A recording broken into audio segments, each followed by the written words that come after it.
इसके पहले हम लोगों ने विसरण से संबंधित हमने चीज़ें पढ़ लिया था, ठीक है, कि विसरण क्या होता है।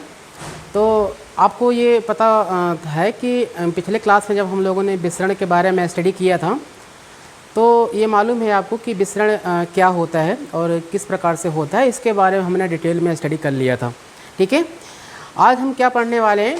आज हम पढ़ने वाले हैं परासरण। विसरण हमने किस बारे में बात किया था कि जब किसी सॉलिड लिक्विड गैस का मॉलिक्यूल्स हाई कंसंट्रेशन से लोअर कंसंट्रेशन की तरफ मॉलिक्यूल्स क्या करते हैं, जब डिफ्यूज़ होते हैं, तब यह क्या कहलाता है? विसरण कहलाता है। लेकिन परासरण इससे विसरण से थोड़ा सा अलग है। अलग ये है कि जब किसी विलायक मतलब होता है वाटर के मॉलिक्यूल्स, ठीक है। तो जब किसी विलायक यानी वाटर के मॉलिक्यूल्स 1 बिलियन से दूसरे बिलियन में सेमी परमिएबल मेम्ब्रेन से हो करके जब डिफ्यूज़ होते हैं, ठीक है, विसरित होते हैं, तब यह क्रिया क्या कहलाती है? तब यह क्रिया कहलाती है आपकी परासरण कहलाती है, ठीक है। इसमें जो है कि जो वाटर के मॉलिक्यूल्स मुख्यतः क्या होते हैं, लोअर कंसंट्रेशन वाले घोल से, ठीक है, उच्च सांद्रता वाले घोल की तरफ क्या होते हैं, वाटर के मॉलिक्यूल जो होते हैं वो डिफ्यूज़ होते हैं, ठीक है, विसरित होते हैं। यह क्रिया क्या कहलाती है? परासरण कहलाती है, ठीक है। इसको आप परिभाषा के रूप में इस प्रकार से लिख सकते हैं, ठीक है। क्या लिखेंगे? ये हमारा परिभाषा है, जैसे कि मैंने लिखा हुआ है, ठीक है। तो आपको परासरण इसके बारे में इस प्रकार से परिभाषा लिखना है कि जब किसी विलायक या जल के मॉलिक्यूल्स या अणु 1 बिलियन से दूसरे बिलियन में किसी सेमी परमेबल मेम्ब्रेन से होकर विसरित होते हैं, तब यह क्रिया क्या कहलाती है? परासरण कहलाती है, ठीक है। यह विसरण जो होता है कम सांद्रता वाले घोल से, ठीक है, अधिक सांद्रता वाले घोल की तरफ क्या होते हैं कि दिशा में जो होती है डिफ्यूज़न होता है, ठीक है, विसरित होते हैं। यह क्रिया क्या कहलाती है? परासरण कहलाती है, ठीक है। अब परासरण को समझने के लिए वैज्ञानिकों ने एक एक्सपेरिमेंट किया है। इसके लिए उन्होंने क्या किया है, एक ट्यूब लिया, ठीक है, और जिसमें उन्होंने क्या किया, एक सेमी परमेबल मेम्ब्रेन जो है ये मध्य भाग में लगा दिया उन्होंने, ठीक है। अब होता क्या है कि इसके देखिए दो सिचुएशन है, ठीक है।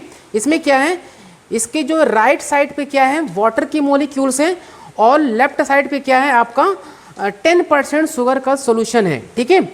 अब इसमें होता क्या है कि जब हम इसमें वाटर के मॉलिक्यूल जो है इसमें क्या होती है, सेमी परमेबल मेम्ब्रेन से क्या होती है, निम्न सांद्रता वाले घोल से उच्च सांद्रता वाले घोल की तरफ क्या होती है, गमन करती है, ठीक है, विसरित होती हैं। इस क्रिया को हम परासरण कहते हैं। तो इसमें है क्या, देखो कि इसमें जो सेमी परमेबल मेम्ब्रेन हमें जो यहाँ पे लगा के रखा है, अब देखिए वाटर का कंसंट्रेशन कहाँ पे ज़्यादा है, इस तरफ ज़्यादा है, ठीक है, मतलब राइट साइड पर ज़्यादा है, और लेफ्ट साइड पर क्या है, शुगर का सोल्यूशन है 10% है। इसका मतलब ये हुआ कि इसमें 10% क्या है, शुगर के मॉलिक्यूल से, मतलब वाटर का मॉलिक्यूल्स क्या है, कम है, ठीक है। जब इस प्रकार से सोल्यूशन होती है तो वाटर के मॉलिक्यूल जो होते हैं वो राइट टू लेफ्ट की तरफ, मतलब दाहिने साइड से बाएं साइड की तरफ क्या होती है, वाटर के मॉलिक्यूल जो होता है वो सेमी परमेबल मेम्ब्रेन से होकर के क्या करती हैं, विसरित होना प्रारंभ हो जाती है।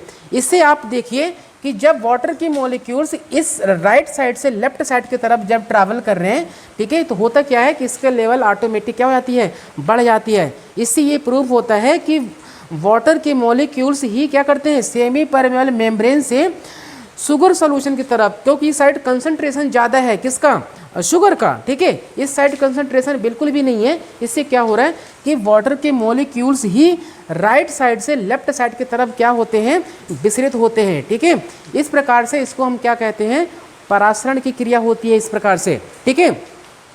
अब इसमें एक चीज़ और ध्यान रखिए कि इसमें जो है शुगर का मॉलिक्यूल जो है वो लेफ्ट टू राइट साइड पे डिफ्यूज़ नहीं हो रहा है। क्यों नहीं हो रहा है? क्योंकि यहाँ पे सेमी परमेबल मेम्ब्रेन है और यहाँ पे सोल्यूट के मॉलिक्यूल्स जो होते हैं वो विसरित नहीं होते हैं। किसके होते हैं? ये होते हैं विलायक के मॉलिक्यूल्स ही निम्न सांद्रता से उच्च सांद्रता वाले विलयन की तरफ ही क्या होते हैं, गमन करते हैं, ठीक है, डिफ्यूज़ होते हैं, ठीक है। इस प्रकार से ये प्रूफ होता है कि विलायक के मॉलिक्यूल्स ही निम्न सांद्रता वाले घोल से उच्च सांद्रता वाले घोल की तरफ क्या होते हैं, विसरित होते हैं। यह क्रिया क्या कहलाती है, परासरण कहलाती है आपके। ठीक है, अब यहाँ पे दूसरी स्थिति एक और बन सकती है एक्सपेरिमेंट को और जस्टिस करने के लिए। होता यह है कि मान लीजिए हमने सेमी परमेबल मेम्ब्रेन की जगह क्या लगा दें, अगर हम यहाँ पे लगा दें इम्परमेबल अगर मेम्ब्रेन लगा देते हैं, मान लीजिए हमने एक यू ट्यूब लिया, यू आकार की एक ट्यूब लिया, उसमें हम क्या करते हैं, यहाँ पे हम सेंट्रल रीजन पे क्या लगा दें, अगर हम इम्परमेबल मेम्ब्रेन लगा दें, अपारगम्य झिल्ली अगर लगा दी जाती है, तो हम ये देखते हैं कुछ समय पश्चात हम ये देखते हैं कि यहाँ पे सोल्यूट और सॉल्वेंट दोनों के मॉलिक्यूल्स एक दूसरे में विसरित नहीं होते हैं। ठीक है, इसलिए विसरित नहीं होते क्योंकि हमने इम्परमेबल मेम्ब्रेन लगा के रखा है। ठीक है, इम्परमेबल का मतलब ही यही होता है कि उसमें सोल्यूट और सॉल्वेंट के मॉलिक्यूल्स दोनों के विसरित नहीं होते हैं। स्टडी किया हुआ है। ठीक है, इससे ये प्रूफ होता है कि वाटर के मॉलिक्यूल्स ही मतलब सॉल्वेंट के मॉलिक्यूल्स ही सेमी परमेबल मेम्ब्रेन के माध्यम से निम्न सांद्रता वाले घोल से उच्च सांद्रता वाले घोल की तरफ ही क्या होते हैं, विसरित होते हैं। यह क्रिया क्या कहलाती है, परासरण कहलाती है। ठीक है, तो इसको आपको इसी प्रकार से एग्जाम में जब आएगा तो आपको डायग्राम्स बनाने हैं और डायग्राम बनाने के बाद आपको इसी तरह से एक्सप्लेन कर देना है, बिल्कुल भी गलत नहीं होगा, याद रखिए। ठीक है, अब क्या होगा, मैंने कहा परासरण जो है वो कितने प्रकार के हो सकते हैं, ये परासरण जो है वो 2 प्रकार के हो सकते हैं। कौन कौन से, एक होता है आपके अंतः परासरण जिसे हम एंडोऑस्मोसिस कहते हैं, और दूसरा होता है हमारा बाह्य परासरण जिसको हम क्या कहते हैं, एक्सोऑस्मोसिस कहते हैं। ठीक है, तो इसे हम डिटेल में जो है हम डिस्कस करेंगे। ओके, कोई दिक्कत यहाँ तक? आई थिंक आपको इसमें समझने में ज़्यादा समस्या नहीं आनी चाहिए। ठीक है।